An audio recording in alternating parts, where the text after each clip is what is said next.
रामनवमी. चैत्र शुद्ध नवमी हा हिंदू पंचांगानुसार चैत्र महिन्यातील नवरात्राचा 9वा दिवस आहे. या तिथीस भगवान विष्णूचा 7वा अवतार श्रीरामाच्या रूपात झाला अशी मान्यता आहे. म्हणून हा दिवस रामनवमी म्हणून साजरा करतात. दुपारी 12 वाजता सूर्य डोक्यावर आल्यावर रामजन्माचा सोहळा होतो.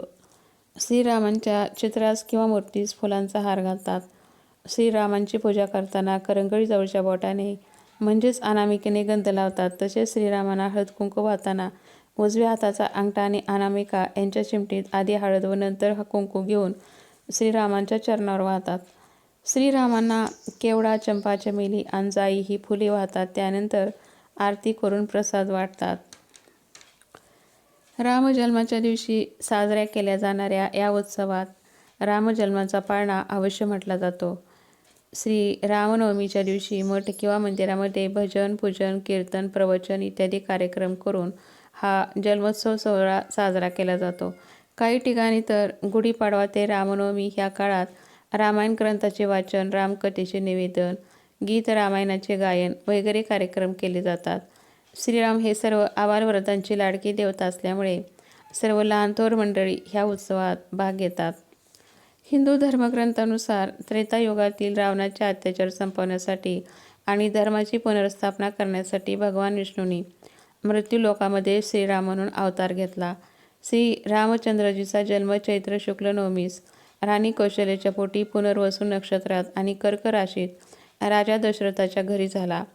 रामायणानुसार अयोध्येचा राजा दशरथास 3 पत्नी होत्या, परंतु फार काळ राजा दशरथला संततीचे सुख कोणीही देऊ शकले नाही.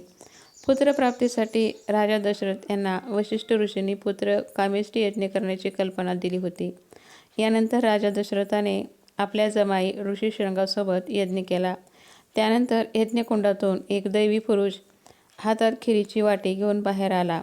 यज्ञ संपल्यानंतर महर्षी ऋषीशृंगाने दशरथाच्या 3 पत्नीला खिरीची वाटी खायला दिली. खीर खाल्ल्यानंतर काही महिन्याने 3ही राण्या गरोदर राहिल्या. त्यानंतर दशरथाच्या ज्येष्ठ राणीने कौशल्याने श्रीरामास जन्म दिला. हा विष्णूचा 7वा अवतार होता. कैकेयीने भरतास जन्म दिला तर सुमित्राने लक्ष्मण व शत्रुघ्नास जन्म दिला. भगवान रामाचा जन्म दुष्ट प्राण्यांचा नाश करण्यासाठी पृथ्वी तलावर झाला होता.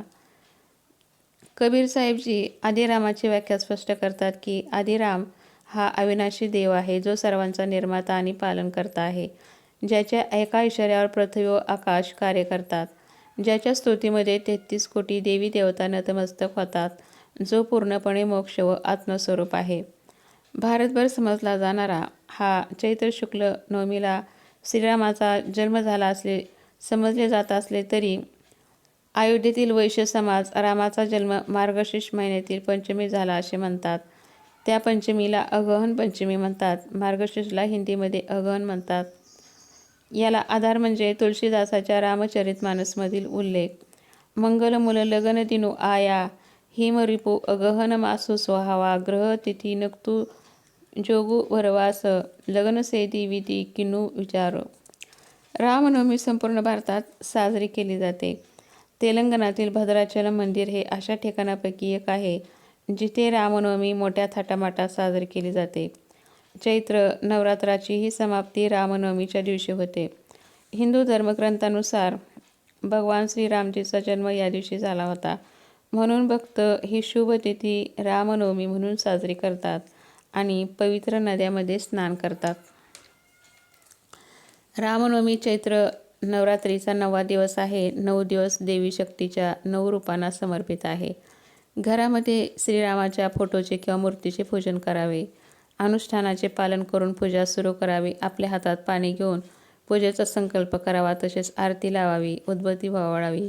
हळद कुंकू, अक्षता, चंदन, फूल, फळ, मिठाई, पंचामृत, खीर हे श्रीरामाच्या फोटोस किंवा मूर्तीस अर्पण करावे. कापूर जाळून आरती करावी. आरती झाल्यानंतर सर्वांना प्रसाद वाटावा. श्रीरामांना प्रसन्न करण्यासाठी रविवारच्या दिवशी एका वाटेत गंगाजल घेऊन किंवा पाणी घेऊन रामरक्षा मंत्र म्हणावा. हा मंत्र पुढील प्रमाणे आहे. ओम श्रीं ह्रीं क्लीं रामचंद्राय श्री नमः या मंत्राचा जप करावा. त्यानंतर हे पाणी घराच्या सर्व कोपऱ्यामध्ये शिंपडावे. यामुळे घरातील वास्तुदोष, भूतप्रेत, तंत्रबाधा समाप्त होतात. हा उपाय ऑफिस किंवा दुकानामध्येही केला जाऊ शकतो. ओम श्री रामाय नमः या मंत्राचा जप केल्यामुळे श्रीरामाप्रती भक्ती समर्पित होते. श्रीरामाची कृपा प्राप्त होण्यासाठी हा मंत्र सहाय्यक होतो. श्रीराम हे सत्यवचनी व एकपत्नीव्रत व परमदयाळू होते. राम हे भगवान विष्णूचा 7वा अवतार होते. गोस्वामी तुलसीदास यांनी श्रीरामाच्या जीवनावर रामचरितमानस हे महाकाव्य रचले आहे. श्रीराम हे भारतात अत्यंत पूजनीय आणि एक आदर्श पुरुष आहेत. जगातील अनेक देशामध्ये, इंडोनेशिया, थायलंड इत्यादी देशात श्रीरामांना आदर्श म्हणून पूजले जाते. मर्यादा पुरुषोत्तम या नावाने श्रीरामांना ओळखले जाते. श्रीरामांच्या पत्नीचे नाव सीता होते. श्रीरामांना 3 भाऊ होते, भरत, लक्ष्मण व शत्रुघ्न. बालवयात श्रीराम व त्यांच्या भावांनी गुरु वशिष्ठाकडे शिक्षण घेतले. त्यावेळेस वनामध्ये ऋषीमुनींना त्रास देणाऱ्या राक्षसाचा बिमोड केला. आपल्या गुरुसमवेत श्रीराम मिथिला नगरीस आले. तेथे राजा जनकाने सीतेच्या स्वयंवराचा सोहळा आयोजित केला होता. जो कोणी शिवधनुष्य उचलेल त्यास सीता माळ घालील असा पण लावला होता. त्या प्रसंगी अनेक देशोदेशीचे राजे आले होते. यावेळेस लंकेचा राजन रावणही आला होता. बराच प्रयत्न करूनही अनेक राजांना शिवधनुष्य उचलता आले नाही. रावणासही शिवधनुष्य उचलता आले नाही. त्यानंतर गुरुच्या आज्ञेवरून श्रीरामाने धनुष्य उचलले व ते धनुष्य मोडून पडले. सीतेस अत्यंत आनंद झाला. सीताने श्रीरामाच्या गळ्यात माळ घातली व अशा प्रकारे श्रीराम व सीता यांचा विवाह सोहळा मोठ्या थाटात पार पडला. श्रीराम नंतर सीतेसह अयोध्येमध्ये आले. श्रीराम हे राजा दशरथाचे ज्येष्ठ पुत्र होते. तेव्हा राजा दशरथाने श्रीरामास राज्याभिषेक करण्याचे ठरवले. ही वार्ता नगरात पसरली. परंतु दशरथाची राणी कैकेयी हिची दासी मंथरा होती. तिने कैकेयीचे कान भरले व म्हटले की, तुम्ही म्हणता की तुम्ही राजाच्या लाडक्या राणी आहात, पण तुमच्या भरतास राज्यकारभार देण्याऐवजी दशरथाने मात्र रामास राज्याभिषेक करण्याचे ठरवले आहे. त्यावेळेस कैकेयी क्रोधित होते व क्रोधागारामध्ये जाऊन बसते. मंथरेच्या सांगण्यावरून राणी कैकेयी अतिशय क्रोधित होते. कैकेयीने राजा दशरथाचे 2 वेळेस प्राण वाचवले होते. तेव्हा राजा दशरथाने तिला असे वचन दिले होते की आयुष्याच्या कोणत्याही क्षणी ती 2 वर मागू शकते. त्यामुळे कैकेयीने राजा दशरथाकडे भरतास राज्याभिषेक व रामास 14 वर्षे वनवास हे 2 वर मागितले. वचनात गुंतलेल्या राजा दशरथास हे 2 वर स्वीकारणे भाग पडले. त्यानंतर श्रीराम व त्यांची पत्नी सीता व बंधू लक्ष्मण यांच्यासह वनवासास गेले. यावेळेस कैकेयीचा पुत्र भरत आजोळाहून परत आला. तेव्हा त्याला आपल्या मातेच्या कैकेयीचा राग आला. भरत रामास शोधण्यासाठी जंगलात गेला व परत अयोध्येस येण्यास रामास विनंती केली. परंतु रामाने आपल्या पितेच्या आज्ञेचे पालन करण्याचे ठरवले होते. तेव्हा भरताने श्रीरामाच्या पादुका घेतल्या व अयोध्येत परत आला व त्या पादुका गादीवर ठेवून भरताने राज्य केले. पुढे वनवासात असताना एकदा पर्णकुटीबाहेर देवी सीता सोन्याचे हरण पाहते. ते हरण पाहून देवी सीता मोहित होते व त्या हरणास जिवंत व सुरक्षितपणे पकडून आणावे अशी इच्छा देवी सीता श्रीरामाकडे करतात. रावण हा लंकेचा दुष्ट राक्षस होता. त्याला सीतेचे अपहरण करायचे होते. त्यासाठी त्याने आपला मामा मारीच या सोन्याच्या हरणाचे रूप धारण करण्यास सांगितले होते. लक्ष्मणाने रावणाची बहीण शूर्पणखा हिचे नाक कापले होते.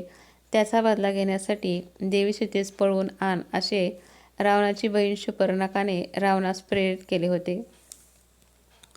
सीतेचे आग्रहास्तव श्रीराम सोन्याच्या हरिणास पकडण्यासाठी जंगलात जातात. परंतु ते हरिण पुढे धावत जाते. त्यानंतर श्रीराम त्या हरणावर बाण मारतात व तो मारीच राक्षस असतो तो मरून पडतो. तेव्हा ते हरिण सीते धाव लक्ष्मणा धाव असे म्हणून मोठ्याने वरडते. यामुळे सीतास वाटते की राम संकटात असावे. त्यामुळे लक्ष्मणास सीता श्रीरामाकडे जाण्याची आज्ञा करतात. परंतु लक्ष्मणास राक्षसाची फसवणूक समजते. श्रीराम सीतेस असुरक्षित ठेवू इच्छित नव्हते. त्यामुळे त्यांनी लक्ष्मणास सीतेचे संरक्षण करण्यासाठी सांगितले होते. त्यानंतर सीता कठोर शब्दात लक्ष्मणास आज्ञा करते, त्यामुळे लक्ष्मणास सीतेची आज्ञा मानावी लागली. त्यानंतर लक्ष्मणाने जाण्यापूर्वी सीतेच्या रक्षणासाठी पर्णकुटीबाहेर एक रेषा आखली. काही झाले तरी ह्या रेषेच्या बाहेर जायचे नाही असे लक्ष्मणाने सीतेस सुचवले. ही रेषा मंत्राचे उच्चार करून आखली होती, त्यामुळे या रेषेस कोणीही स्पर्श करू शकत नव्हते. ही रेषा लक्ष्मण रेषा म्हणून प्रसिद्ध आहे. लक्ष्मण जेव्हा रामाकडे पर्णकुटीबाहेर गेले तेव्हा सीता पर्णकुटीमध्ये एकटी होती. हे सर्व रावणाने पाहिले व त्याने पर्णकुटीत प्रवेश करण्याचा प्रयत्न केला, परंतु लक्ष्मणाने आखलेल्या रेषेमुळे रावणास पर्णकुटीत जाता आले नाही. त्यानंतर रावणाने दुसरी योजना केली. त्याने साधूचा वेश धारण केला व भिक्षाम देही अशी घोषणा केली. देवी सीतेने पाहिले व चौकटीच्या आतून त्या साधूस देवी सीता भिक्षा देऊ लागली. तेव्हा ती भिक्षा साधू घेईना चौकटीच्या बाहेर येऊन भिक्षा द्यावी असे साधूने सुचवले. साधूच्या वेशातील तो रावण होता. अतिथीस भोजन न देता परतून लावले तर आर्यव्रताच्या धर्मानुसार हे योग्य नाही असा विचार करून देवी सीता लक्ष्मण रेषेच्या बाहेर चुकून आली व तेथेच रावणाने सीतेचे अपहरण केले. रावण वायुमार्गाने पुष्कक विमानातून सीतेस घेऊन जाऊ लागला. त्यावेळेस सीतेने रामास व लक्ष्मणास हाका मारल्या व मदतीसाठी याचना केली. तेव्हा जटायू नावाच्या पक्षाने सीतेस आकाशमार्गाने विमानातून रावण घेऊन जात असताना पाहिले. हा अन्याय पाहून जटायूने रावणाकडे सीतेस सोडून देण्याची विनंती केली, परंतु रावण हा अहंकारी होता. त्याने जटायूचे म्हणणे ऐकले नाही. जटायूने रावणाबरोबर युद्ध केले.